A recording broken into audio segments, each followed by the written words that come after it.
down at the site of the fire. They're calling her a coward. Can the Prime Minister prove to the protesters in West London her government has listened and learned?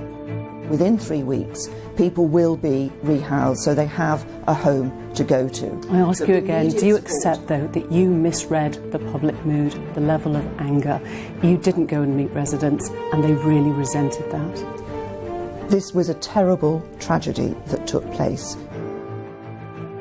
Tonight, those demonstrations continue. One group have tried to storm Kensington's Town Hall. Another was outside the BBC and at Downing Street, all demanding answers.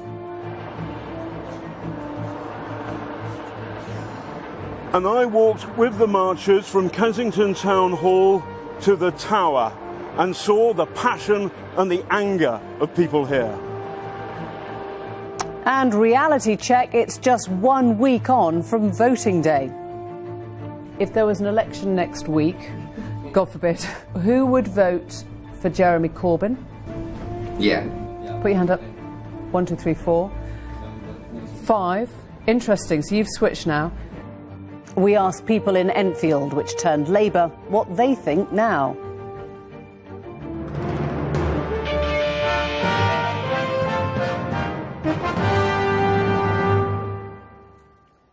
Good evening. It was exactly a week ago tonight that Kensington Town Hall was recounting one of the tightest fought battles of the general election. A seat that overturned a huge Conservative majority to go Labour by just 20 votes. Today, it became the centre of protest as locals and residents of the Grenfell Tower fire descended upon it to scream their anger, demanding justice, information and answers from both government and the media.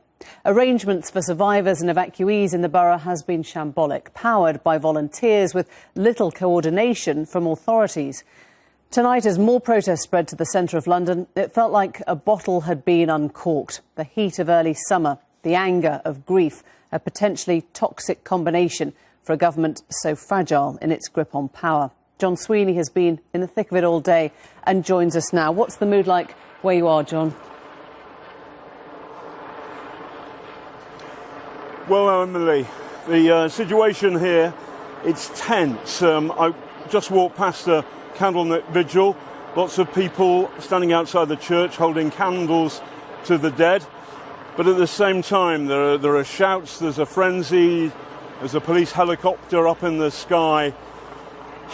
It's very, very hard to convey just how angry people were. I went on this march earlier today from Kensington Town Hall to the Tower, and there were times where you could almost feel the anger overflow.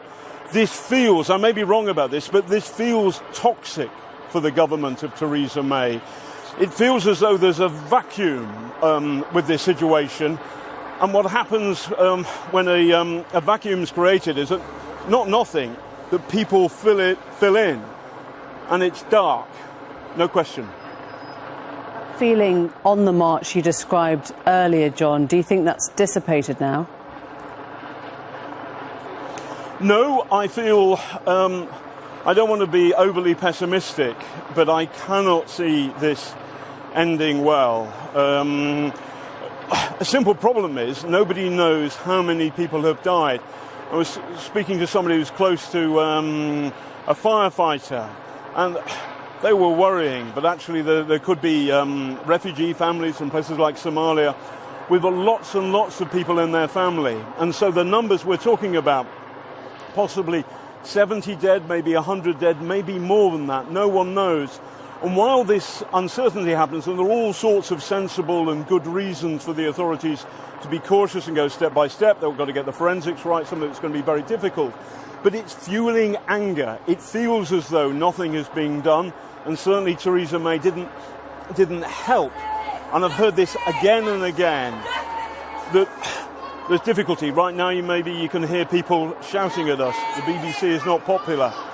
But today, this evening, I walked with the marchers from Kensington Town Hall. This is my report. Tonight, those who were grieving for the dead of the Grenfell fire took to the streets of London's richest borough. We outnumber remember, the Conservative voters in this area, 2 to 1. 2 to 1. Why don't we turn up?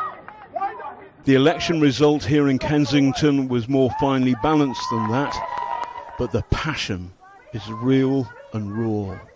So High Street Ken Tube's over there, and we've just turned off Kensington High Street, and we're now on Kensington Church Street. The idea that there would be a big demo, a big angry demo in this part of London a couple of weeks ago, it's extraordinary. As the march turned north towards the Tower, the numbers grew. The kids go to all of the schools around here, Holland Park. And so did the anger. Also on the march, this man who lives in a tower block in South London and fears what happened to the people of Grenfell Tower might happen to him. And they put new cladding on our block, and we've been unable to find out in the last 3 days if that cladding is safe in our block. People aren't sleeping at night. I've had about 8 hours sleep the last few nights. There's children not sleeping. It's an absolute disgrace. Motorists hooted their support. Tourists and shoppers looked on, stupefied. These Met vans used their sirens. But for the Main, the police presence was very low-key. So the Tower in the background, the crowd is still pouring fast. And it's hard to express just how angry these people are. There's a real anger. Politics has left Parliament and gone on the streets. As light faded, passion seemed to ease, but London's dark monument remains.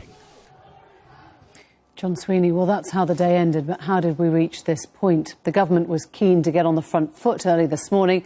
Sajid Javid, the Community Secretary, promised nothing would be spared in an attempt to get those affected back on their feet. So did it go to plan? Here's David Grossman. This was the picture that did for George Bush's reputation, flying over the devastation of Hurricane Katrina, avoiding the victims and, it seemed, their plight. Is this the picture that's had a similar impact for Theresa May? Yesterday, meeting not survivors, not the bereaved or the anxious, but the emergency services. Security concerns, we were told. The flames were just... The fact that today the Queen managed a visit only served to put more pressure on Mrs May. Her Majesty, though, is not the focus of widespread anger right now. We want answers. That's all we want. Answers and justice. Rightly or wrongly, Theresa May has become just that. Theresa May is joined in the dock of local opinion by Kensington and Chelsea Council. I think the anger is growing, and I think we have a right to be angry. I think as Londoners we need to come out and say that this is not acceptable. Enough is enough. We need to be angry. There's no reason not to be angry. As the lady said, children have died, families have died. A protest this afternoon included people storming through the town hall reception and a standoff on the stairs. What you get here is a strong sense of anger, not simply about what happened in Grenfell Tower, although that is obviously the focus of today's demonstration. It's more about power relationships, who's in charge, and how they treat people who are dependent on them for their lives and their livelihoods. What we heard today time and time again is that the authorities aren't being honest, that they're holding information back, that they're trying even to minimise the official death toll. Nearly 100 person missing. People don't know. A lot of people keep asking each other, did you see that person? Did you meet him? Have you heard about him? People are lost, you know what I mean? But they don't know if they are in the hospitals or they are dead or if they are in the building. The Prime Minister today attempted to answer her critics with a visit to Chelsea and Westminster Hospital to meet survivors. Strong and stable leadership, or just stable door locking? Because when that wasn't enough to satisfy her critics, the Prime Minister's team organised another visit this afternoon to a church near the Tower, now a centre for the relief effort. But this too did little to calm the anger. And then you're going to come down after people have forced your clerk to be here? Forced there, dragged there by your pearls to us.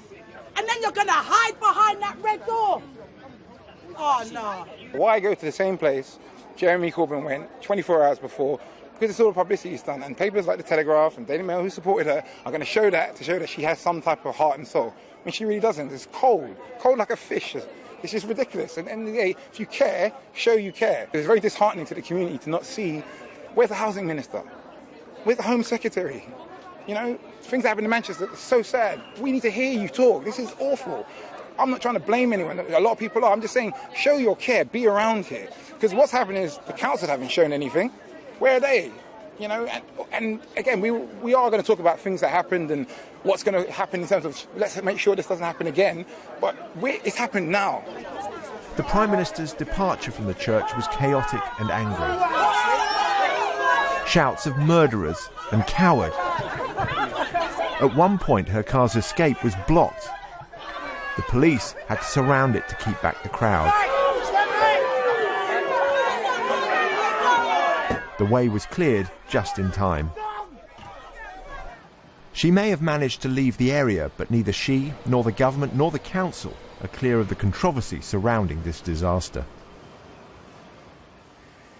David Grossman there, you heard people asking for more communication, and this evening, in a very unusual move and with next to no notice, Downing Street informed us the Prime Minister would be arriving here at the BBC to do an interview. Theresa May was announcing a comprehensive package of support for the victims, including a £5 million fund made available to pay for emergency supplies, food, clothes and other costs. I sat down with the Prime Minister. Prime Minister, you've come here today to the BBC instead of doing the interview at the site where you just were. Why is that? Well, what I want to talk about today is what the government is making available to the victims of this absolutely horrendous tragedy. I think we were all, when we saw the horrific scenes of what had happened at Grenfell Tower, we all were deeply affected by that. It's absolutely horrifying. And I've been hearing stories today from people about their experiences. I've also been hearing from the local community about the issues and concerns that they have. Now, the government is making £5 million available for those emergency funds for people who need just to get money to be able to buy the normal things of everyday life. This morning I was in one of the hospitals meeting some of the victims there, and one of the women said to me, basically she ran out of this Grenfell Tower basically with a T-shirt and a pair of knickers. She has nothing. That's why the government is putting that funding in. There are other things we'll do as well to provide support for people to ensure they're rehoused within 3 weeks. But immediately we need to ensure people have the help they need. There is a need for the public to hear you say in words of one syllable, something terrible has happened, something has gone badly wrong, it is our fault. We acknowledge that and accept responsibility. This has been, something terrible has happened. This is an absolutely awful fire that took place. People have lost their lives. People have had their homes destroyed. They have fled for their lives with absolutely nothing. That's why you misread the public mood on this one? You misread the anger that people feel about this. They shouted coward at you this afternoon when you left St Clement's. What I have done since this incident took place is, first of all, yesterday, ensure that the public services had the support that they needed in order to be able to do the job they were doing in the immediate aftermath of this. But that's 3 days on, Prime Minister. This is Friday evening. They needed those things in place on Wednesday. There were people we spoke to who were housed for one night, didn't know where they'd spend the next night, had no money to spend on food, and were not told anything by anyone. No one was in charge.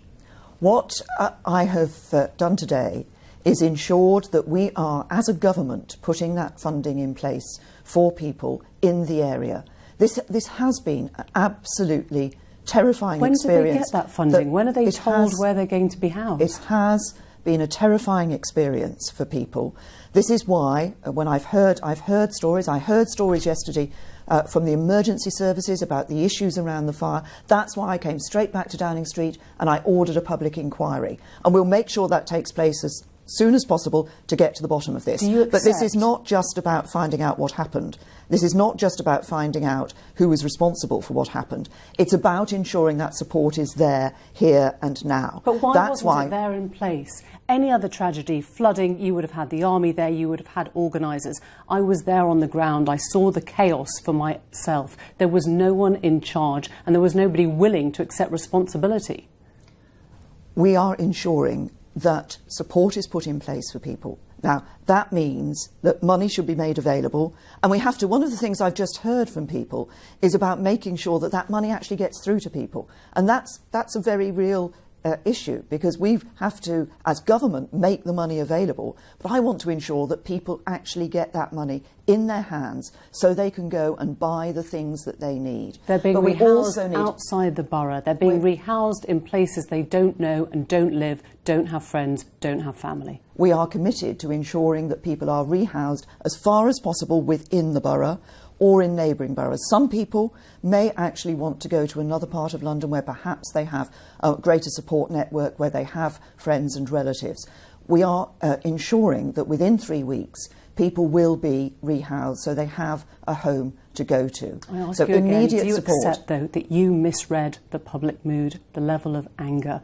You didn't go and meet residents and they really resented that. This was a terrible tragedy that took place. People have lost their lives and others have lost everything, all their possessions, their home and everything.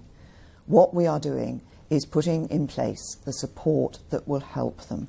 But it is a terrible tragedy.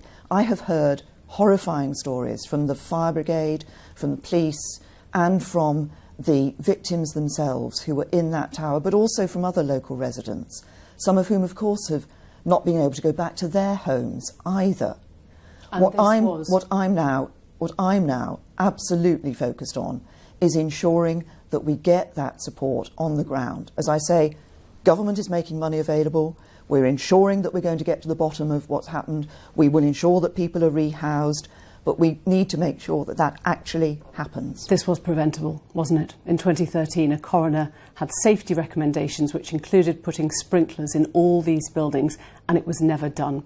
There were two types of material that could have been used in the cladding. One was flammable and one was fireproof, and the fireproof one cost £2 more. Was that not £2 worth spending? Well, we have yet to find out what the cause of the fire was. The fire brigade, the fire service are doing that. You could have stopped it spreading by spending £2 more on the cladding. The fire service are looking at what the cause of the fire was. And it's important that we get to the bottom of this, that we find out exactly what happened. But you were recommended this in 2013. You were in government there, and a coroner said you can stop this with a sprinkler system in every block.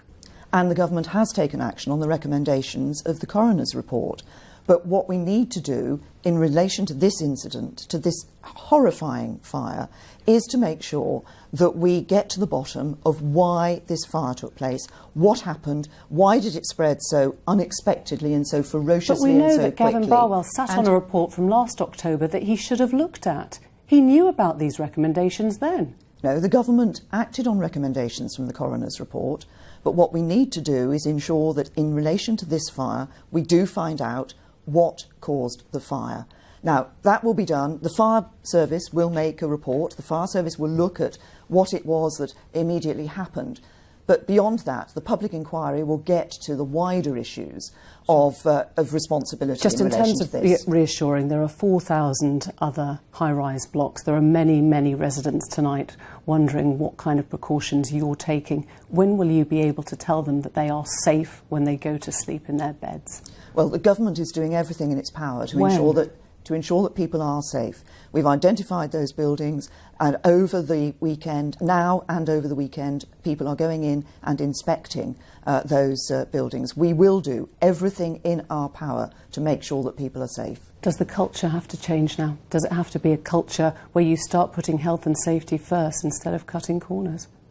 What we need to do is to ensure that immediately people have the support that they need in order to deal with what is a horrific and terrible circumstance that people are in.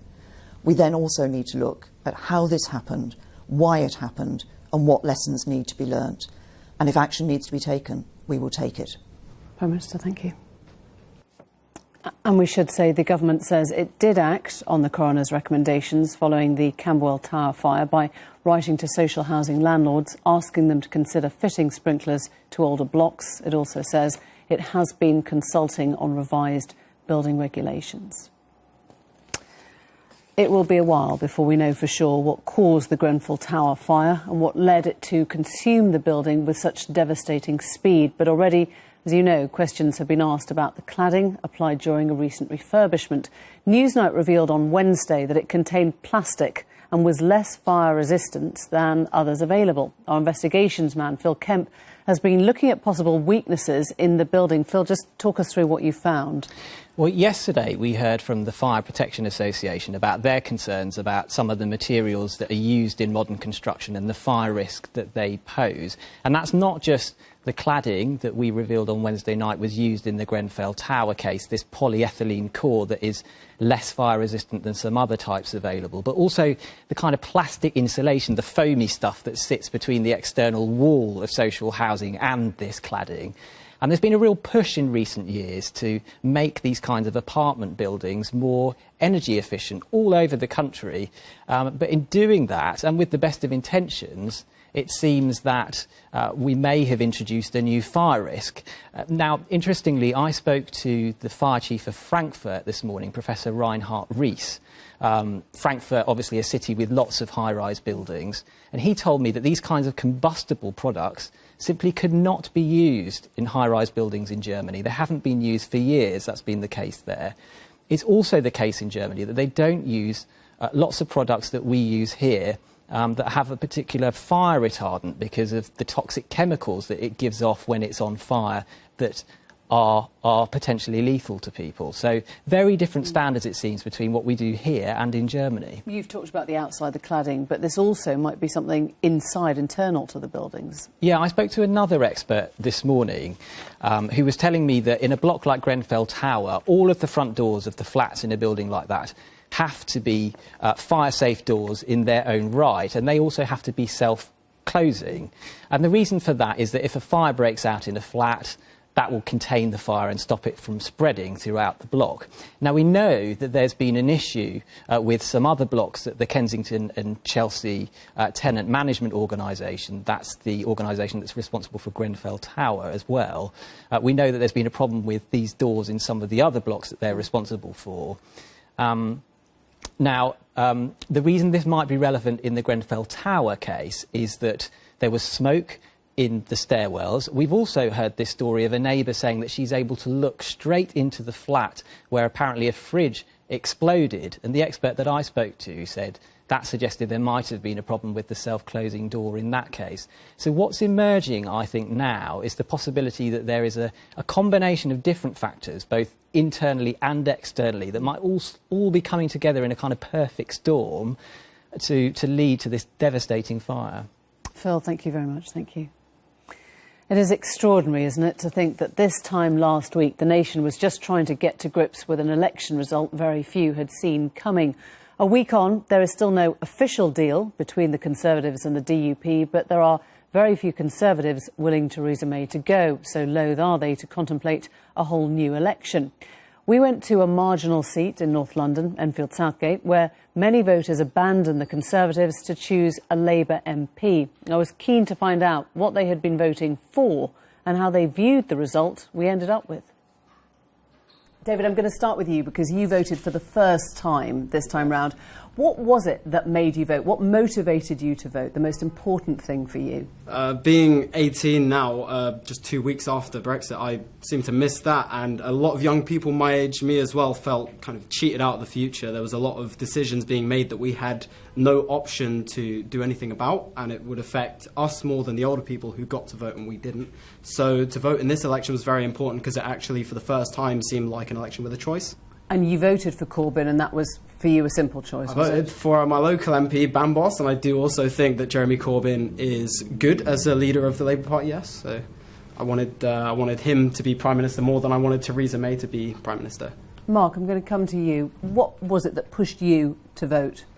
Your priorities? So my priorities in this vote was who's going to be the next leader of this country.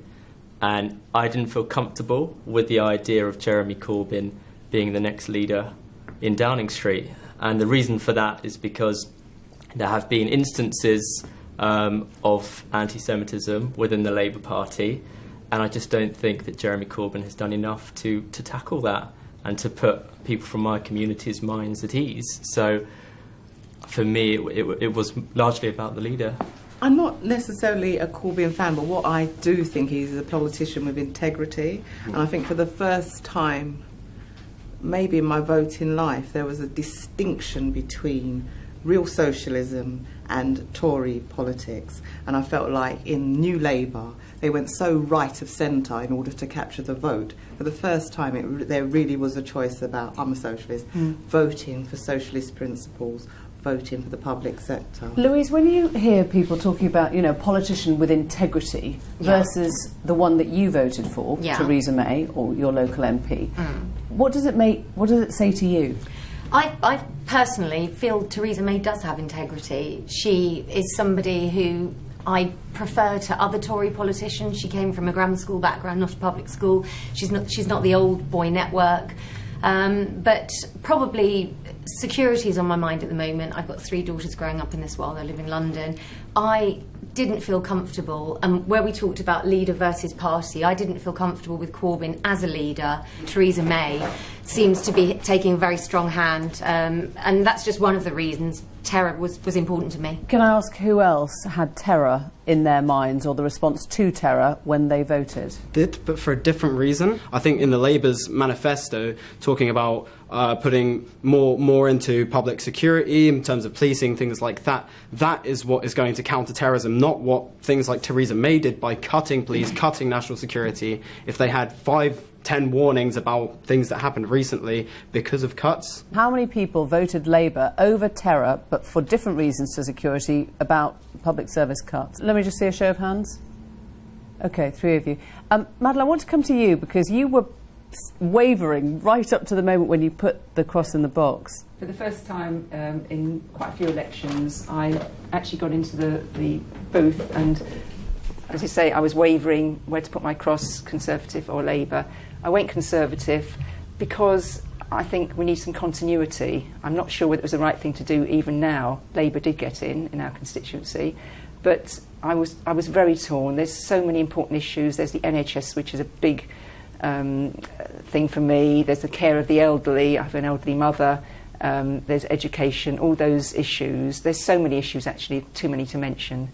And can I ask, how many people had Brexit on their mind? Because we were told at the beginning, weren't we, that this was a vote about Brexit. How many people went to the polls thinking about Brexit more than anything else? One. Not at all for me. Not at all. I did think about it, but I actually was really happy with the result, because I actually think the Conservatives need to get on with it. I believe in democracy, so for me, the fact that they don't have a huge majority is going to make it difficult to push through some of the really, right-wing policies. But let them get on with this Brexit, because I want to see how anybody works this out. Let me just ask you now, with a show of hands, who feels they got the outcome from this election that they wanted? 3 quarters. Interesting. So we've got 1, 2, 3, 4, 5. OK. You're shaking your head, Madeleine.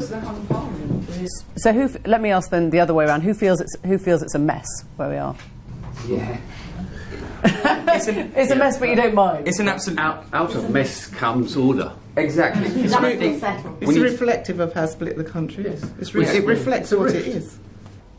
John, you said out of chaos sometimes order emerges. Madeleine, that's not your sense of this at all. It's not, no. I mean, I do feel a bit worried. I'm not a worrying person, really, but I just feel that there's so much going on. There's so many issues that need to be solved, and I wanted, say, continuation of something. I'm not sure whether it's going to happen now, but by voting Tory, I just thought keep it as it is for a while and see what happens, and to let Theresa May go through with the Brexit. She's promised us something. I'm not sure whether she can deliver it, but we'll see. Do you, as a Conservative, either of you two, feel that you don't trust her as much now because she got this wrong? I don't not trust her in terms of her character or her integrity. She made some errors of judgment. She took an awful lot for granted and certainly has egg on her face.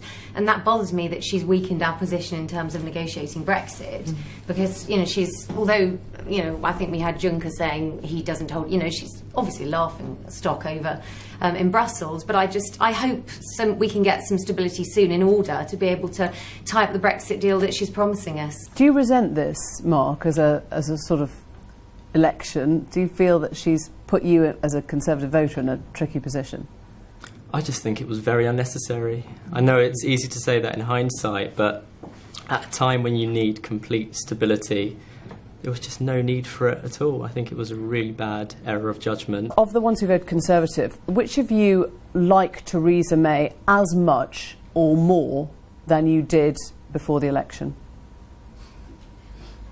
Okay. I feel the same. The same. I didn't find her a hugely warm character when she appeared on the One show.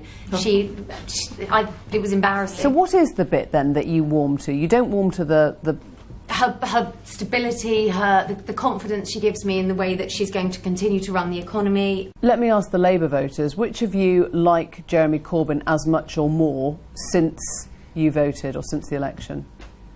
Yeah. I've liked him since I saw him as a local MP in Essington, actually. Okay, but you like him more. He has grown in stature. So do you think this is just about who won and who lost? Not in actual numbers, but in terms of who's been seen to have a good campaign, who wasn't having a good campaign? Well, I think this is something that doesn't necessarily just come down to the campaign. And I think I personally support Jeremy Corbyn because this is a process. This is a growth, and what he represents is part of this process. It's a shift from this kind of establishment politics to something which is more for the community, for the bottom, for the people. Who here thinks Brexit won't actually happen now? No idea. I think it will. Just a softer version than Theresa wanted. It's this word that hangs there, Brexit. What does it mean? You know, we don't know what it means yet.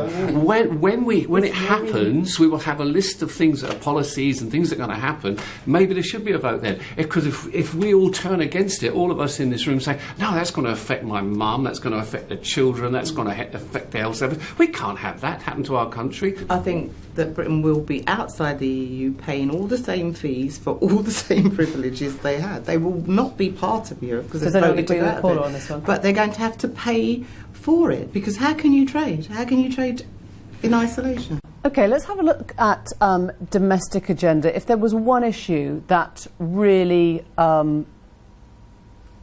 caught hold of you during this election, in domestic terms, away from Brexit, what was it? Austerity. Cuts, yeah. Austerity. Stable economy. Last question. If there was an election next week, God forbid, who would vote for Jeremy Corbyn? Yeah. Yeah. Put your hand up. 1, 2, 3, 4. 5. Interesting. So you've switched now. Who would vote for a Conservative other than Theresa May? Quite possibly. Yeah. If I said Boris Johnson, would you put your hand up? Boris Johnson. Well, if it was the only choice. And who would vote for Theresa May? Right for him. I would vote again for Theresa May. 2 of you. Yeah. I was voting for Labour policies, not Jeremy Corbyn, but he's the leader. But I think it is about being policy driven. I think that's really important. Is that the thing we've learnt? We need someone inspirational to push it forward, but it should be about the ideas first and foremost. I think it's a shame that we focus on the personalities of the leaders because that's not the thing, is it? Exactly. It's what they do, it's not what they say. It sounds like we should take this on to the pub now. Thank you all very much indeed.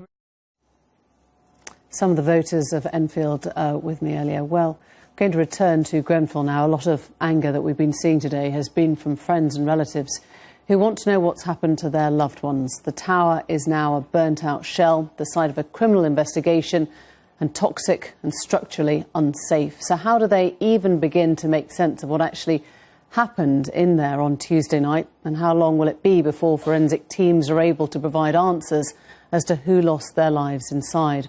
Lessons can be learnt from the aftermath of the 9/11 attack on the Twin Towers. And one of the key forensic pathologists of that catastrophe was Dr. Judy Melinek, who joined me earlier from San Francisco. I asked her what she had learnt then that could be shared with us now. A thorough investigation is not something that can be done overnight. It takes weeks and even months, and sometimes up to and including years, in order to get to the bottom of what happened. So in the immediate aftermath, first and most importantly, the people who are responding and the supervisors in charge need to make sure that the structure is sufficiently safe and sound so that first responders who are going in there and those who are charged with the recovery of the remains are safe as well. Otherwise, we'll have more tragedies.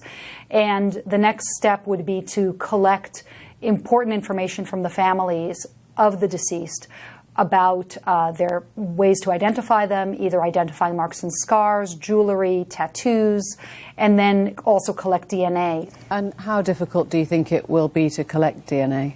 The most important thing is that we don't know at this particular point what the condition of the remains are. There could be a whole discrepancy between people who are intact but just suffered from smoke inhalation compared to people whose bodies are completely charred. In a situation such as this, you can have difficulty because, for example, in 9/11, we could get exemplars from the deceased. So we can get the toothbrush of the person who's missing, or we can get the underwear of the person who's missing and use that to compare them to the person. It's easier to compare self to self than to compare self to next of kin. And so in this particular situation, you've got people who are dead within their residences. All of their personal property basically went up in flames with them. And so it seems that most likely the analyses are going to have to be to next of kin relatives, and that's more difficult. So am I right in thinking that in the Twin Towers, some 40% of bodies were never identified? That is correct. The reason for that is because of the forces at play in that particular incident where you had jet fuel, you had collapse of the buildings, and then you had fires that went on for months. We don't have exactly the same scenario here, so I'm hopeful that DNA analysis will be more fruitful in a case such as this. This will be devastating news to many of the families, and they will want to know what happens if they don't get that identification. In the United States, for 9/11 victims who were not identified based on their bodies, there was a legal process put into place, a judicial process, where the person was declared dead and a death certificate was created so that the families could then have closure, close out financial concerns, and move on, even though the body parts had not yet been identified. So there was a delay in that. And then if and when DNA analysis occurred at a later time, those data points were merged with the death certificate that was put together by judicial review. So at least a death certificate allows the family to move on, even when remains are taking longer to identify. Dr. Melenik, you started by saying the key was communication. Do you think authorities have explained fully enough here just how lengthy and difficult a process this will be? I think it is important that they set up a command center and that they have public relations staff who are on hand to be able to answer these questions. Typically what happens is we will set up a family center separate from the coroner's office so that the families can go and get resources as well. And in this particular situation, you have people who are in need of housing as well and charity work. So that can all be centralized, and then you can use that family center as a repository for also collecting information about the deceased, the people who are missing, and also exemplars for DNA analysis. Thank you very much indeed. Thank you. Forensic pathologist there, Dr. Judy Melenik. Before we go, I'll just take you through some of the front pages. The same story, but reported with different leans, as you'll see. The Guardian, Grenfell fury spills onto the streets. Protesters boo PM and march to Downing Street. The Daily Telegraph, however, has militants hijack Inferno protests. Hard left activists accused of exploiting the grief of Grenfell Tower families as demonstrations turn ugly. The Sun has it was murder. Protesters rage at Tower deaths as the crowd marches on Downing Street.